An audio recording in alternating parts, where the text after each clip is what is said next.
Dr. Rose Cotter, a therapist who experienced trauma after seeing her mother commit suicide when she was 10 years old, sees graduate student Laura Weaver in an urgent appointment after being checked into Mount Pleasant Hospital. Laura, who had only a few days earlier seen her professor Gabriel Munoz beat himself with a hammer, in a panic, believes that no one else can see the curse that has engulfed her life and that she is being visited by a demonic entity. Laura insists that the entity has the ability to manifest as other people while wearing a frightening smile, despite Rose's diagnosis that she is experiencing hallucinations. Laura immediately flips out, saying she's going to die, then starts smiling menacingly before slicing open her neck in front of Rose with a shard of a broken vase. It comes out that Rose's ex-boyfriend Joel is one of the investigators who questions her about Laura's death. With a terrifying smile, Rose tells Laura what she was informed about allegedly being cursed by an evil entity while still reeling from what she had seen. Rose starts to notice Laura grinning at her everywhere. Rose is motivated by the visions to research Gabriel Munoz's suicide, and she discovers that Gabriel had a peculiar smile on his face just before he died. Carl Rankin, a patient of Rose's who was formerly hospitalized for a manic episode, is checked on. Rose calls security when Carl threatens her with a sinister smirk and starts to terrorize her. Carl is restrained by orderlies, but it turns out Rose had simply imagined Carl acting violently.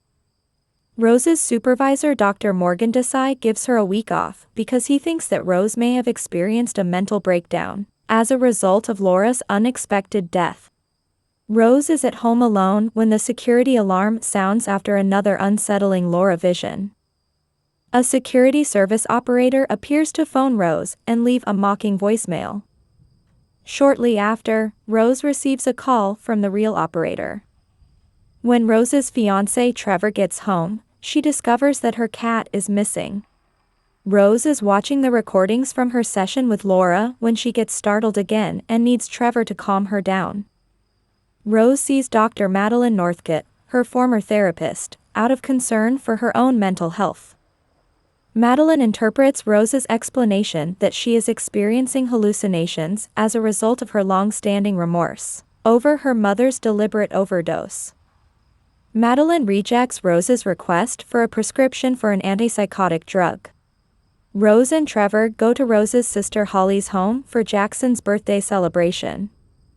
Jackson is Rose's nephew and is 7 years old. Jackson finds Rose's dead cat placed within his gift as he opens it, horrifying the other guests. Rose trips and falls through a glass table after another terrifying vision of Laura, vehemently denying that she is to blame. Rose tries to tell Trevor about the alleged curse that afflicted Laura, presumably being passed on to her as her sanity begins to crumble. Trevor dismissively accuses Rose of killing their cat and having a mental disorder like her mother. Victoria, the widow of Gabriel Munoz, receives Rose. Victoria displays grisly drawings that Gabriel made of an evil force that he said was attempting to enter him to Rose. Additionally, Rose finds out that Gabriel was traumatized by the passing of his brother 20 years ago, and that he only started raving about the curse after witnessing a lady commit suicide at a conference. When Rose insists that Gabriel was speaking the truth about his curse, Victoria evicts her after she requests the name of the woman. Joel is persuaded by Rose to assist her in putting together more clues. Gabriel Munoz's real estate agent, Angela Powell, was found dead, and Joel uses his law enforcement computer to obtain a file for her. Additional video reveals that a few days before she passed away, Angela witnessed a happy man at a gas station abruptly slash his own neck with gardening shears. When Rose gets home, she discovers that Trevor had requested an intervention from Madeline due to Rose's troubling mental state. Rose runs out to deliver copies of Joel's files to her sister Holly, feeling deceived. When Rose tries to tell Holly about the curse, the sisters fight over how Rose is acting like their controlling mother. Joel phones Rose to let her know that more investigation has turned up a string of 20 incidents that are identical and involve witnesses to 19 suicides. Robert Talley, an accountant, was an exception who saw his business colleague commit suicide. But 4 days later, Robert murdered a stranger instead of killing himself. The trend continued for another week until the suicide of the witness to Robert's deeds.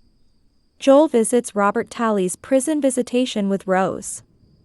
Rose confides in an unconvinced Joel during the journey that she believes the entity possessed victims before they commit suicide, and that she is concerned her time with the curse is running out. At the jail, Robert tells Rose in confidence that the only way to free herself from the curse is to murder another person, but there must be a witness because the creature needs trauma to survive. When Robert knows Rose is currently under the curse, he quickly becomes anxious. Madeline pays Rose a visit at her house. When the actual Madeline contacts Rose on the phone, Rose understands the apparition is posing as her. Rose is in danger from Madeline's grinning.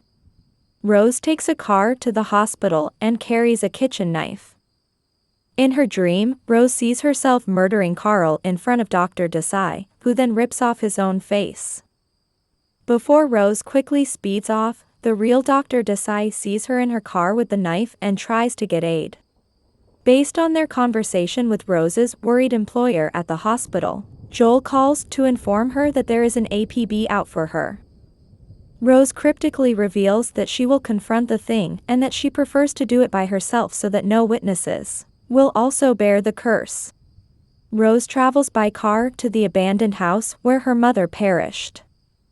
Rose is confronted by a vision of her mother inside who claims that Rose allowed her to die by not dialing 911 when she discovered her overdose.